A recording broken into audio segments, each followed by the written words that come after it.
तो next question देखेंगे, how many positive and negative charge are there in a cup of water, यानी एक cup water के अंदर कितना नेगेटिव और पॉजिटिव चार्ज होगा।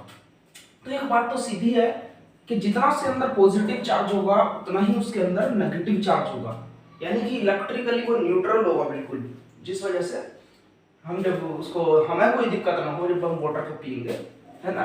तो इस तरीके से हम बोल सकते हैं या तो आप प्रोटॉन निकाल लो या फिर इलेक्ट्रॉन निकाल लो, दोनों में से एक चीज पता करो और बोल देंगे फिर the total number of, last में the total number of electron is equal to total number of proton.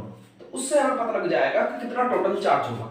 सबसे पहली बात यह है कि भाई इसने बोला है एक कप के अंदर, तो सबसे पहले ये पता करना होगा कि एक कप के अंदर कितना वाटर पा सकता है ना। अब कप तो छोटा भी होता है बड़ा भी होता है, तो उस हिसाब से अकॉर्डिंग टू एनसीईआरटी, और आप भी जानते होंगे जो नॉर्मल साइज जो होता है कप का वो 250 ग्राम कप होता है, यानी कि 250 ग्राम वाटर उसके अंदर ले सकते हैं, है ना। तो उस हिसाब से अब हम इसको सोल्व करेंगे। तो इसने कहा क्वेश्चन के अंदर how much positive and negative charge there in a cup of water, तो हमने क्या एज्यूम करा, let us assume that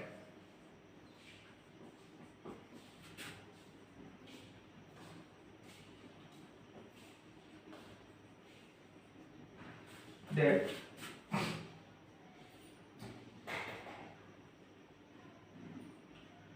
1 cup, तो let us assume that हमने करा the mass of 1 cup water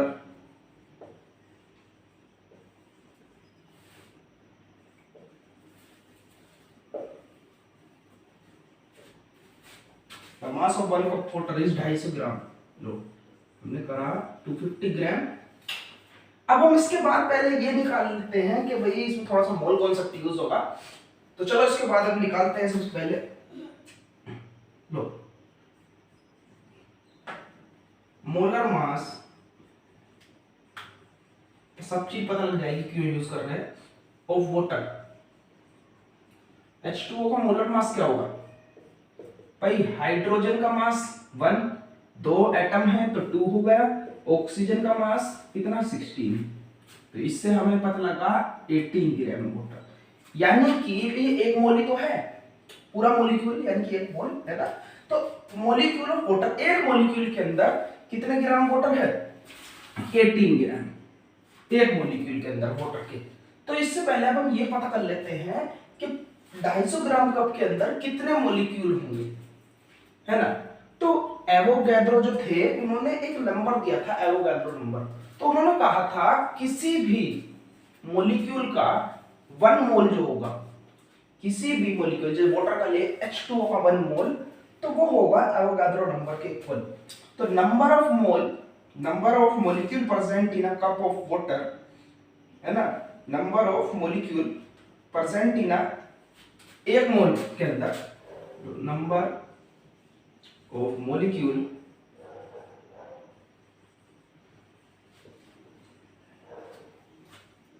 present in 1 mole of water, भाई 1 मोल कितना है 18 ग्राम, और कह सकते हैं लो इसको ब्रैकेट में लिख लेना 18 ग्राम ऑफ वाटर के अंदर, 18 ग्राम वाटर के अंदर, यानी कि किसी भी एटम के मतलब किसी भी मॉलिक्यूल के 1 मोल के अंदर कितने हमारे क्या होंगे, नंबर ऑफ मॉलिक्यूल्स होंगे टोटल 1 मोल के अंदर, वो किसी भी एटम का हो सकता है। तो कितने होंगे, उसने बोला 6.022 into 10 की पावर 23, इतने नंबर ऑफ मॉलिक्यूल्स होंगे किसी 1 मोल के अंदर। अब जैसे बात करें HCl के अंदर, तो HCl भी एक मॉलिक्यूल है। अब HCl भी एक मॉलिक्यूल है, तो उसके अंदर कितने होंगे, इतने होंगे उसके 1 मॉलिक्यूल के अंदर। लेकिन जब हम देखेंगे तो 18 ग्राम के लिए आ गया, है ना, 1 मोल इक्वल टू 18 ग्राम है इसका।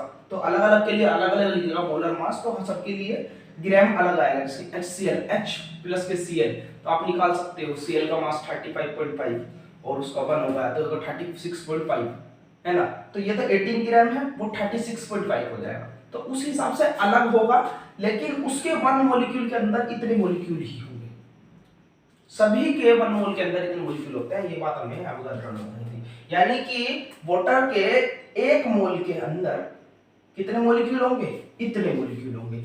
यानी कि 1 मोल की बात हो रही है, यानी कि 18 ग्राम ऑफ वाटर के अंदर कितने मॉलिक्यूल होंगे, इतने मॉलिक्यूल होंगे। तो हम कह सकते हैं द नंबर ऑफ मॉलिक्यूल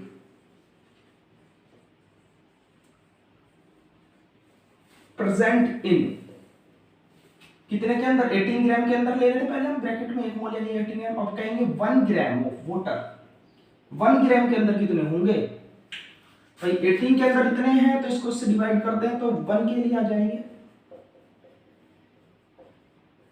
18 से डिवाइड कर दो तो 1 ग्राम ऑफ वाटर के अंदर इतने मॉलिक्यूल होंगे। समझ में आ रही है बात, 1 ग्राम ऑफ वाटर के अंदर इतने मॉलिक्यूल होंगे। आगे देखो,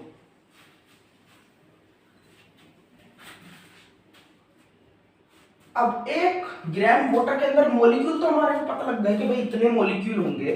तो अब ये बात पता निकालते हैं कि 250 ग्राम वाटर के अंदर कितने मॉलिक्यूल हो गया, मतलब 250 ग्राम वाटर ले रहा है 250 ग्राम, तो number of molecule present in 250 gram of water, इतने मॉलिक्यूल के अंदर कितने होंगे। तो हम क्या करें भाई, इसे मल्टीप्लाई कर दें पूरी संख्या से, 6.02 टू 10 की पावर 23, 6.02 भी ले लेते हैं, कोई फर्क नहीं पड़ता। 18 यहाँ पर 2 दिखाया हुआ, लीजिए 2 ही कर लीजिए, ये एग्जैक्ट वैल्यू होती है, इनटू आसान पड़ेगा। यहाँ से हम 250 से मल्टीप्लाई कर दें, यानी कि ये लो, ये हो गया 250। ये कितना आ गया, 250 ग्राम ऑफ वाटर के अंदर कितने मॉलिक्यूल होंगे। अब इतनी बात हमारे को पता लग गई कि हमारे जो हम निकालना चाह रहे हैं 250 ग्राम, 1 कप के अंदर इतने मॉलिक्यूल होंगे वाटर के, है ना। तो अब ये निकालते हैं, हमें क्या निकालना, पॉजिटिव और नेगेटिव चार्ज। तो ये बात पता कर लेते हैं, ईच मॉलिक्यूल ऑफ H2O यानी कि वाटर कंटेन कितने इलेक्ट्रॉन या प्रोटॉन रखता होगा। तो इलेक्ट्रॉन की बात करें तो भाई एटॉमिक नंबर होता है ना। मास नंबर कब बनता है, एटॉमिक नंबर मिला दो, जोड़ दो, और साथ में क्या जोड़ दो, उसके साथ में मतलब एटॉमिक नंबर जितना होगा उसका, इलेक्ट्रॉन जितने होंगे उसके अंदर और जितने उसके अंदर प्रोटॉन होंगे, दोनों के सम को ही क्या बोलते हैं, मास नंबर बोलते हैं। लेकिन यहाँ पर अगर जो हमें क्या लेना है, इलेक्ट्रॉन इलेक्ट्रॉन लेने हैं, तो हम किसकी बात करेंगे, सिर्फ एटॉमिक नंबर। तो H2O एटॉमिक नंबर कितना, 1, 2 एटम है तो 2। ऑक्सीजन का एटॉमिक नंबर, ध्यान रखना मास नंबर नहीं कर रहे हो, तो 8। तो ये कितने इलेक्ट्रॉन्स आ गए, 10 इलेक्ट्रॉन्स। अच्छा, इतने इलेक्ट्रॉन्स आ गए हमारे किसके अंदर, ईच मॉलिक्यूल के अंदर। अगर जो ईच मॉलिक्यूल इतने इलेक्ट्रॉन्स रखता है और नंबर ऑफ मॉलिक्यूल हमारे पास इतने हैं, समझ रहे हो। अगर जो ईच मॉलिक्यूल इतने क्या रखता है, इलेक्ट्रॉन रखता है एक मॉलिक्यूल के अंदर, और नंबर ऑफ मॉलिक्यूल हमारे पास इतने हैं, कितने, 250 ग्राम के अंदर। तो हम एक बात तो बोल सकते हैं इससे कि भाई जो number of molecule present in 250 gram of water, यानी कि इस इतने के अंदर कितने इलेक्ट्रॉन होंगे। लो,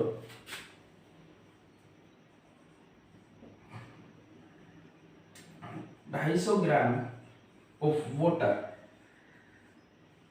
कंटेन, इतना ही ग्राम वाटर कितना कंटेन करेगा, इलेक्ट्रॉन्स। 6.02 इंटू 10 की पावर 23 बाय 18 इंटू 250 इंटू कर दे 10 को मिटा दे। इतनी बात समझ में आई होगी। तो आगे देखते हैं। अब ये क्या आ गया हमारे पास, नंबर ऑफ इलेक्ट्रॉन्स मिल गए। एक बात याद करें तो we know quantisation of charge Q is equal to me। तो नंबर ऑफ इलेक्ट्रॉन्स ये थे, यानी कि N is equal to Q by E ये था। लेकिन हमें हमारा क्या करना, चार्ज निकालना है। भाई इतने ग्राम वाटर के अंदर, यानी कि 1 कप वाटर के अंदर इतने क्या होंगे, इलेक्ट्रॉन्स होंगे, ठीक है। तो उसके अंदर कितना पॉजिटिव चार्ज होगा, चार्ज को क्या बताता है ये, यानी कि Q is equal to number of electrons हमारे पास है, नंबर ऑफ इलेक्ट्रॉन्स ये रहे, तो 6.02 इंटू 10⁻23/18 इंटू 250 इंटू 10 और नंबर ऑफ इलेक्ट्रॉन्स E, तो ये कितना होता है 1.6 इंटू 10⁻20 माइनस के 90 ये होगा। अब इस वैल्यू को सॉल्व करोगे तो एक आंसर आएगा निकल करके, वो ही क्या हो जाएगा, इसका आंसर वो लिख देते हैं 1.33 इंटू 10⁻7, ये इसका आंसर होगा। इतना नेगेटिव चार्ज होगा। And we know total negative charge in gram of water is equal to total positive charge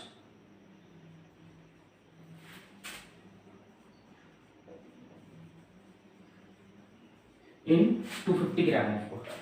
तो ये हमारा सॉल्यूशन था। हालांकि आपको समझ में आया होगा, नहीं आया तो कमेंट में बता दें हमारे को, हम आपकी प्रॉब्लम को दोबारा लेक्चर रिकॉर्ड